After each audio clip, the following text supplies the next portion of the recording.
ये देश हिंदुओं का ही नहीं, ये मुसलमानों का भी है। ये सबसे बड़ी इबादत है। मिटा दो जमाने से कुर्बा परस्ती, मिटा दो लुटेरों की शोषण की हस्ती, मिटा दो ये जातीयता वाली बस्ती, मिटा दो गरीबों की फाका परस्ती। सरे राह गद्दार अक्सर मिलेंगे, तहे आस्तीन जिनके खंजर मिलेंगे।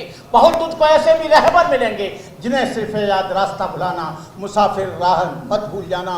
जय भीम, नमो बुद्धाय, जय भारत, जय संविधान। नेशनल कन्वीनर यानी राष्ट्रीय संयोजक आली जनाब मौलाना जावेद कासमी साहब का स्वागत, शाहिद रंगरेज साहब।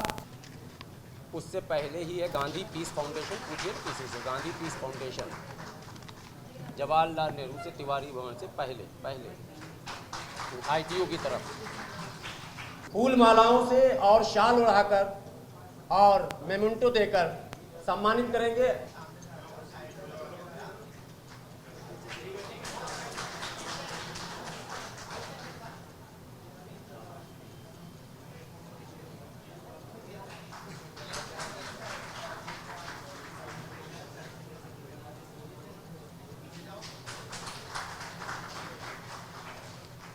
पार्कर का स्वागत, एडवोकेट बिलाल खान।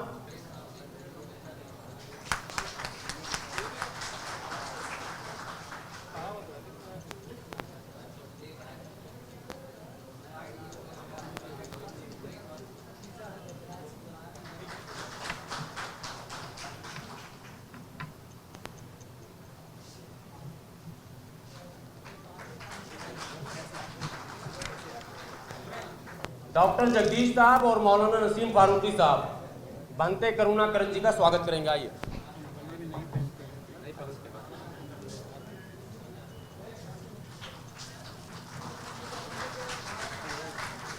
ये दीजिए, ये लाइए।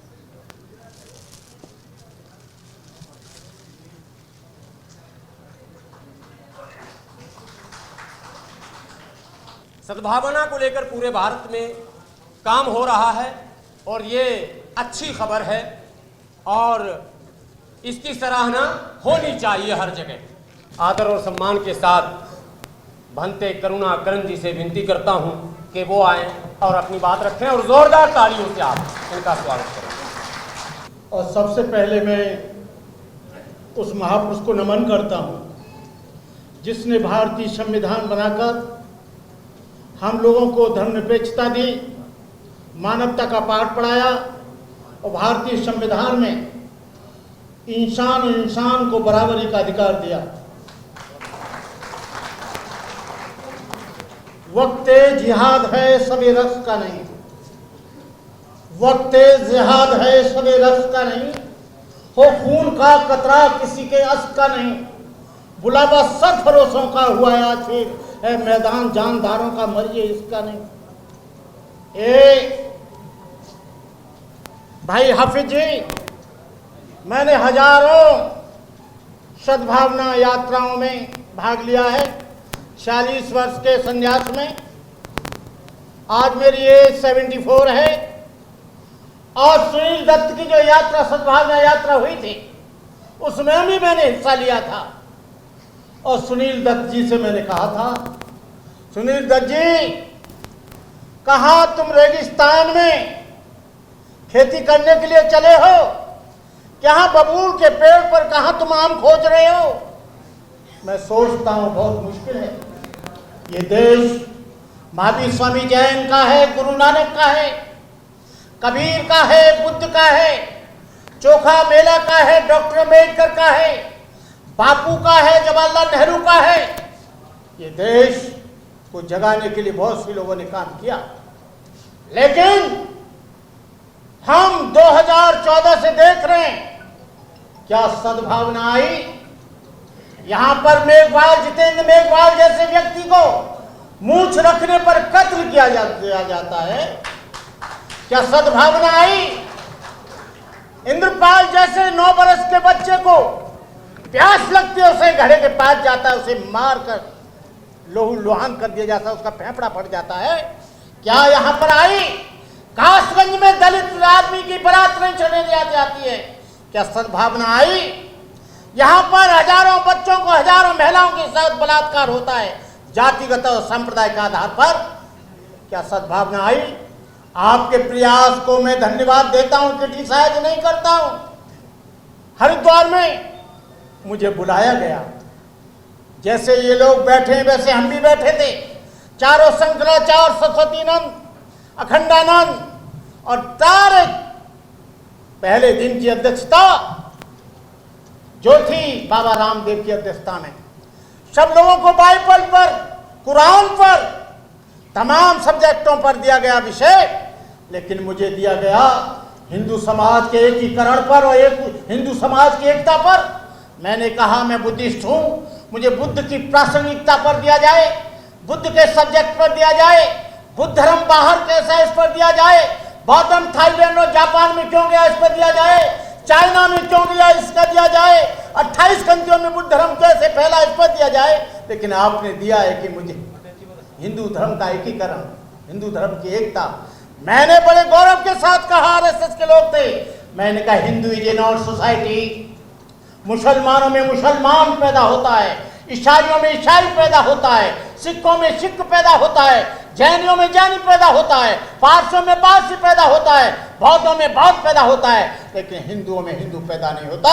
हिंदुओं में ब्राह्मण पैदा होता है, हिंदुओं में क्षत्रिय पैदा होता है, हिंदुओं में वैश्य पैदा होता है, हिंदुओं में शूद्र पैदा होता है, और हिंदुओं में नाई, धोबी, दानो, कहा, लोहार, तेली, तमोली, पाची, काची, अहिर, गलरिया, एरवार, संकवार, हिंदू जात की जात जात में जाति, जैसे केरा के पात पात में पात। ये जातिवाद के रहते और सांप्रदायिकवाद के रहते हुए मैं सोचता हूं, मुझे सपना लगता है हाफिज गुलाम सरवर साहब कि यहां पर सद्भावना बहुत मुश्किल है।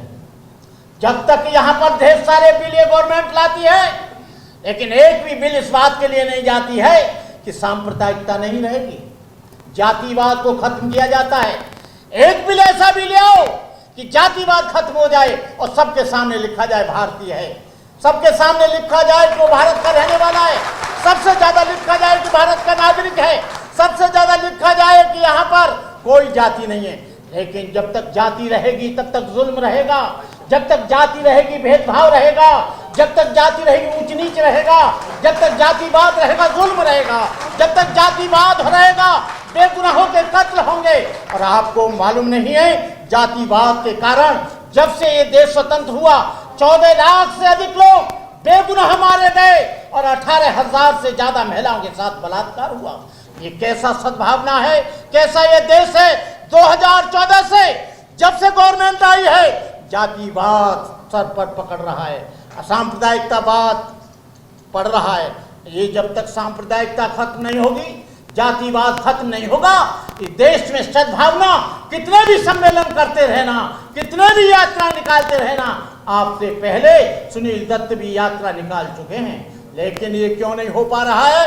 क्योंकि हमारे कुछ दलाल लोग वो पार्लियामेंट में बैठे हैं, जो हमारे बात की, चाहे वो किसी भी समाज के हों, किसी भी धर्म के हों, वो सही बात को वहाँ कहते नहीं है, क्योंकि वो पार्टी के एजेंडा पर बात करते हैं, वो मानवता के एजेंडा पर बात नहीं करते हैं, इंसानियत के एजेंडा पर बात नहीं करते हैं, समानता की बात पर बात नहीं करते हैं। आपको बता दूं मैं, सरवर साहब, नया संविधान बनकर तैयार हो गया है और नए संविधान का एक ही एजेंडा है, हिंदू राष्ट्र।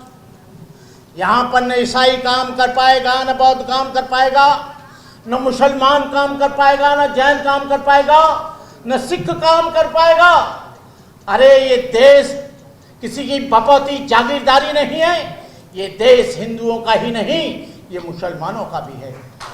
ये देश मुसलमानों का ही नहीं, सिखों का भी है। सिखों ने भी इस देश के लिए सबसे ज्यादा कुर्बानी दी, जैनियों ने इस देश के लिए कुर्बानी दी, ऊधम सिंह ने इस देश के लिए कुर्बानी दी, और आपको बता दूं ईसाइयों ने भी इस देश के लिए कुर्बानी दी। ईसाइयों ने इस देश के लिए कुर्बानी कितनी दी? वो लोग जो अंग्रेज लोग थे, वो अपने चर्च से स्वतंत्रता आंदोलन चलाते थे, और जो मुसलमान थे वो अपने स्कूल से, जो उनके स्कूल थे, मजहब को सिखाने वाले मदरसा, वहां से आंदोलन चलता था। अबुल कलाम आजाद उस मदरसा की देन है। आज कहते हैं कि मदरसा आतंकवादियों का सेंटर है। आपको बता दें, जब कोई मुसलमान चलता है तो मॉब लिंचिंग होती है। मॉब लिंचिंग कब से शुरू हुई? ये मॉब लिंचिंग का मामला यहाँ पर शुरू हो गया। आज आपको बता दें, मुसलमानों को जबरदस्ती पकड़कर, कई उदाहरण मेरे पास, मेरे वीडियो में, मेरे उसमें हैं, लैपटॉप में, उनको पकड़कर उनकी टोपी उतारकर कहा जा रहा है कि बोल जय श्री राम। अरे जब देश धर्म निरपेक्ष है, अपने तरीके से 14 मानुच्छेद, 15 मानुच्छेद, 16 मानुच्छेद, आप संविधान को उठाकर देख लेना, उसमें दिया गया है कि कोई भी आदमी अपने तरीके से किसी भी मजहब को मान सकता है, अपने तरीके से पूजा पाठ कर सकता है, अपने तरीके से नमाज अदा कर सकता है, अपने तरीके से चर्च में प्रार्थना कर सकता है, अपने तरीके से जो बौद्ध है वो प्रार्थना कर सकता है। लेकिन यहाँ पर तो एक ही आइडिया लिया जा रहा है कि यहाँ पर किसी भी तरह से हिंदू राष्ट्र बन जाए, और जब हिंदू राष्ट्र बन जाएगा तो आपका सद्भावना सम्मेलन नहीं हो पाएगा। डॉक्टर अंबेडकर ने बड़ा सोचकर संविधान बनाया था। यदि डॉक्टर अंबेडकर न होता तो मुसलमान अपने मस्जिद में नमाज अदा नहीं कर सकता था। हिंदू जो शूद्र है वो कहीं मंदिर में नहीं जा सकता था। ये डॉक्टर अंबेडकर को जब तक संविधान जिंदा रहेगा तब तक सद्भावना जिंदा रहेगी। जिस दिन संविधान मर जाएगा तुम भी मर जाओगे, हम भी मर जाएंगे, देश भी मर जाएगा। संविधान को जिंदा रखने के लिए आप लोगों को भरसक प्रयत्न करना चाहिए। कोई भी नया संविधान नहीं बनना चाहिए। इन्हीं शब्दों के साथ यही है इबादत, यही है इबादत, यही दीन ईमान कि दुनिया में काम आए इंसान के इंसान। ये सबसे बड़ी इबादत है। मिटा दो जमाने से कुर्बा परस्ती, मिटा दो लुटेरों की शोषण की हस्ती, मिटा दो ये जातीयता वाली बस्ती, मिटा दो गरीबों की फाका परस्ती। सरे राह गद्दार अफसर मिलेंगे, तहे आस्तीन जिनके खंजर मिलेंगे, बहुत तुझको ऐसे भी रहबर मिलेंगे जिन्हें सिर्फ याद रास्ता भुलाना, मुसाफिर राह मत भूल जाना। जय भीम, नमो बुद्धाय, जय भारत, जय संविधान।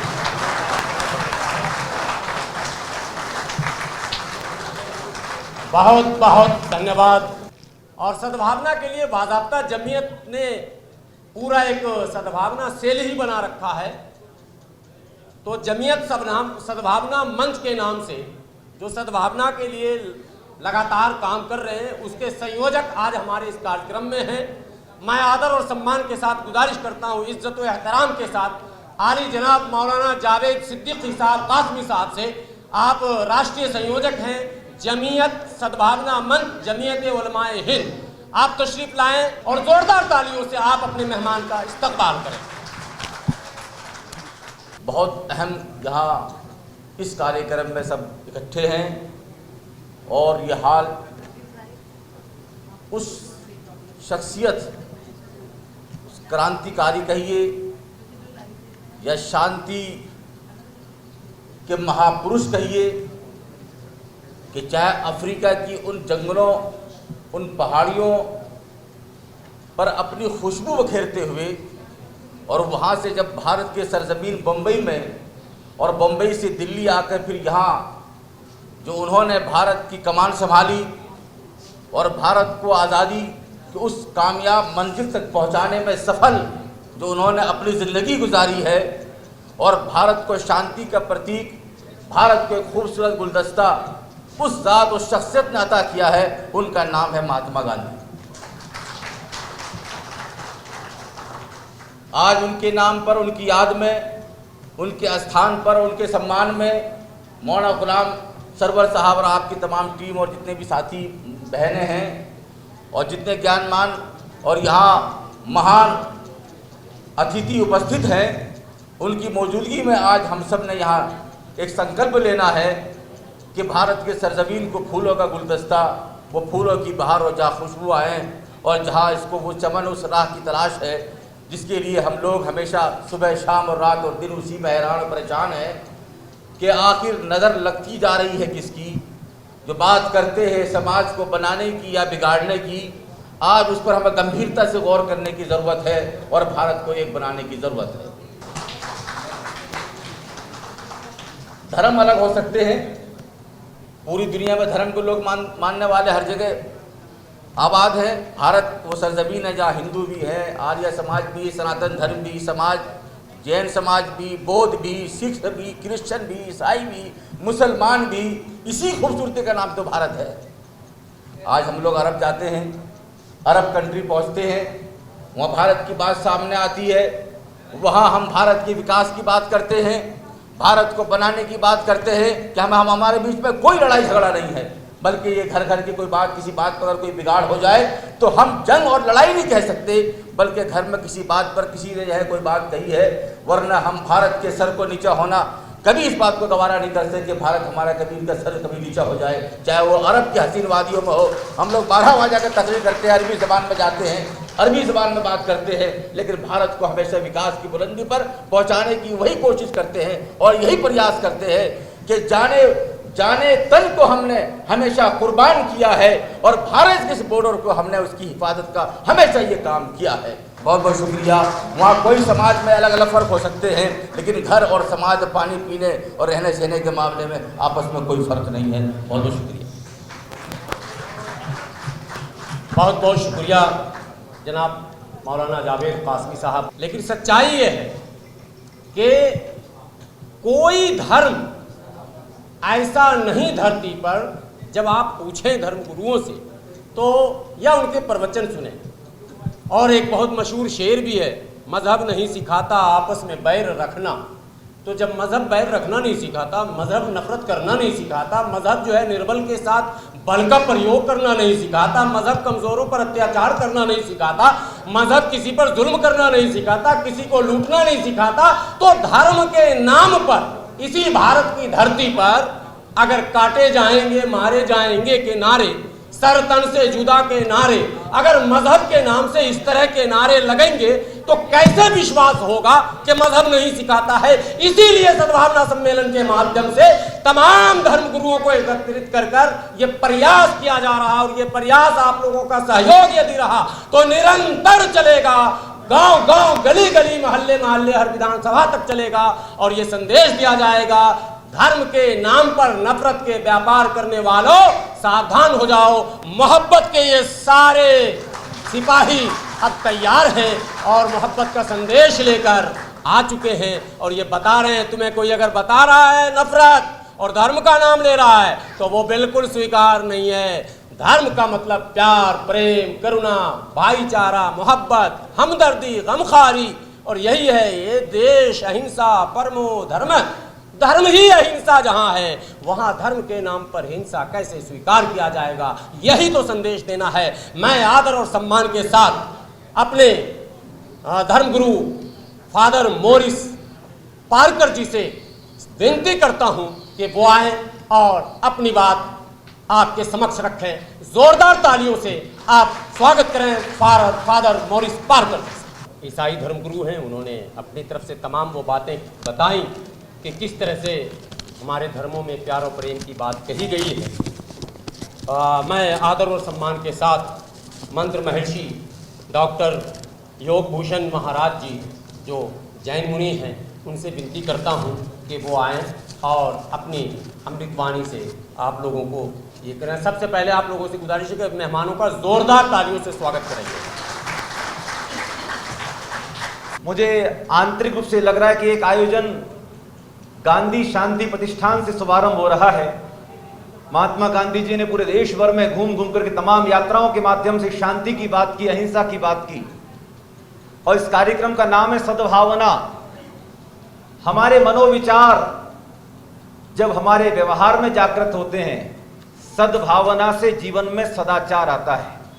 जैसे हमारे विचार होते हैं, जैसे हमारी भावना होती है, वैसे हमारे विचारों से व्यवहार बन जाता है।